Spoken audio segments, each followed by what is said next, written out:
Hey guys ഇപ്പം നാലര ആയിട്ടുണ്ട്. ഇതാ 4:30 ആയിട്ടുണ്ട്. കൂലിയുടെ FTFs കാണാനായിട്ട് ഞാൻ പോകാൻ പോവാണ്. ഇനി FTFs കണ്ടിട്ട് എൻ്റെ റിവ്യൂ പറയാം.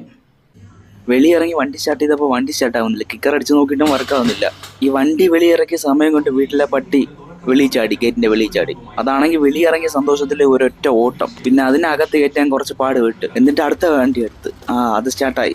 അതിലാണെങ്കിൽ പെട്രോൾ ഇല്ല, മറ്റേതിലാണ് പെട്രോൾ ഉള്ളത്. ഇനി അടുത്ത് പോയി പെട്രോൾ അടിക്കണം. ഇപ്പോൾ തന്നെ സമയം 5 മണിയായി. അങ്ങനെ കുറച്ച് ദൂരം പോയി പെട്രോൾ പമ്പ് എത്തി. പെട്രോൾ പമ്പിൽ പെട്രോൾ അടിക്കാൻ കയറിയപ്പോൾ കയ്യിലാണെങ്കിൽ 20 രൂപ. ഫോൺ നോക്കിയപ്പോൾ നെറ്റ് തീർന്നു. ഇനി അത് റീചാർജ് ചെയ്യണം. റീചാർജ് ചെയ്യണമെങ്കിൽ നെറ്റ് വേണം. അവിടെ നിന്ന് ഒരു ബ്രോയുടെ അടുത്ത് നിന്ന് ഹോട്ട്സ്പോട്ട് ഓണാക്കി 300 രൂപയ്ക്ക് പെട്രോൾ അടിച്ച് കുറച്ച് ദൂരം വന്നപ്പോഴേക്കും വണ്ടി ഓഫായി. ഇനി വണ്ടി തള്ളണം. പടത്ത് 6 മണിക്ക് തുടങ്ങാം. 5:40 കോളം പോലും എത്തിയില്ല. തള്ളി ഇനി മോൾ ഓഫ് ട്രാങ്ക് വരെ പോകണം. ഇനി ഇതിന്റെയും കൂടെ ഒരു കുറവുള്ളായിരുന്നു. മഴയും തുടങ്ങി. വിചാരിക്കും ഇത്രേ ഉള്ളൂ എന്ന്. ഫോണിൻ്റെ അവസ്ഥ കാണിച്ചു തരാം. കാണാമോ?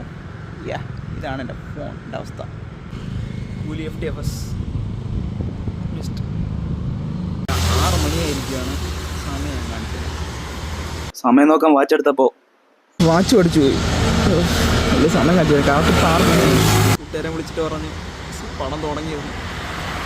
ഞാൻ ഈ വണ്ടി തള്ളുന്ന കണ്ടിട്ട് നടക്കാനിറങ്ങിയ ഒരു ചേട്ടൻ സഹായിക്കാനെത്തി. പിന്നെ ആ ചേട്ടൻ തള്ളി തന്നു. 2 സ്റ്റെപ്പ് അപ്പുറത്ത് നടന്നപ്പോഴേക്കും അടുത്ത മഴ തുടങ്ങി. പിന്നെ ഈ പെരുമഴയത്ത് വണ്ടി തള്ളി വർക്ക്ഷോപ്പിന്റെ അവിടെ എത്തിച്ച്. എന്നിട്ട് ഒരു പേര് പോലും പറയാതെ ആ ചേട്ടൻ പോയി. ഈ കാലത്തും ഇത്രയും നല്ല മനുഷ്യരുണ്ടെന്ന് ഞാൻ ചിന്തിച്ചു പോയി. ആ ചേട്ടൻ ഈ വീഡിയോ കാണുന്നുണ്ടെങ്കിൽ ഒരുപാട് താങ്ക്സ്.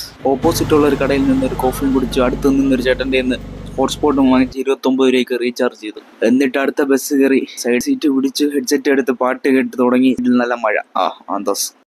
അങ്ങനെ അവസാനം എന്താ വീടെത്തി. ഗൈസ് ഇതൊരു ബാഡ് ഡേ ആണ്, അല്ലാതെ ബാഡ് ലൈഫല്ല. ലൈഫ് ഇങ്ങനെയാണ്.